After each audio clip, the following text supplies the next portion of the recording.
"It didn't kill them." Barbra Streisand sparks outrage for saying Michael Jackson's accusers were thrilled to be there.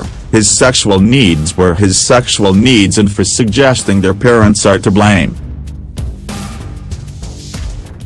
Barbra Streisand has made bizarre statements about the harm suffered by alleged sexual assault victims of Michael Jackson, in an interview published on Friday.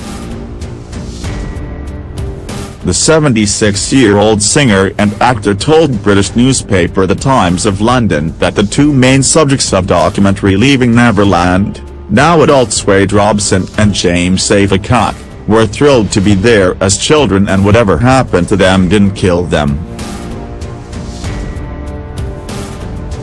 The recently released Leaving Neverland documentary is about how Robson and Cook, now in their 30s, say Jackson, who died at age 50 in 2009, sexually abused them from the ages of 7 and 10, respectively. Streisand said she believes the victims' claims, but felt bad for both them and Jackson, adding that Jackson's sexual needs were his sexual needs and the blame should lie with the boys' parents. The director and producer of that film, British filmmaker Dana Reid, joined many in being appalled at Streisand's remarks. "It didn't kill them." At Barbra Streisand, "Did you really say that?" Reid tweeted on Friday. Streisand apparently did say it didn't kill them, and much more about Jackson, who she crossed paths with throughout their careers, and his accusers. "You can say molested, but those children, as you heard, grown-up Robson and Cook, say, they were thrilled to be there. They both married and they both have children, so it didn't kill them," she said. His sexual needs were his sexual needs, coming from whatever childhood he has or whatever DNA he has.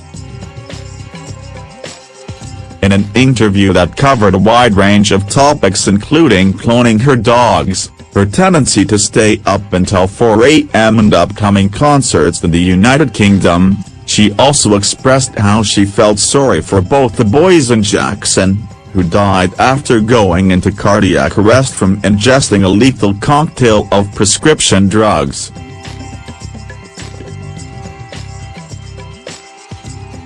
"I feel bad for the children," she said, of Robson and Cook. "I feel bad for him. I blame, I guess, the parents, who would allow their children to sleep with him. Why would Michael need these little children dressed like him and in the shoes and the dancing and the hats?" Reid was shocked at the comments, as were many other people, some of whom felt all over the news, said they would burn her albums and called for Streisand to be cancelled. "I am sick to my stomach," tweeted New York Magazine and HuffPost writer Yash Raleigh. Another Twitter user with the handle @Lin636 didn't mince words, writing, "Well, Barbra Streisand can FK all the way off." Attorney and founder of the Gaia Project for Women's Leadership Elizabeth C. McLaughlin tweeted on Friday, "Barbra Streisand is cancelled. Forever. Dunzo." Even people who had previously been exhausted by the internet's tendency to cancel individuals at the drop of a hat agreed, like one user identified as Emma on the platform. "I've changed my mind about cancel culture just so Barbra Streisand the pedo apologist can be cancelled." A reply to that post included a gif of red, flashing cancelled stamp over Streisand's face, in a photo from the 2017 Tribeca Film Festival.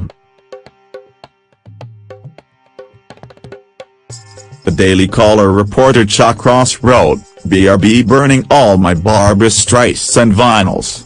Streisand has not commented publicly about her statements in the interview since the article was published on Friday.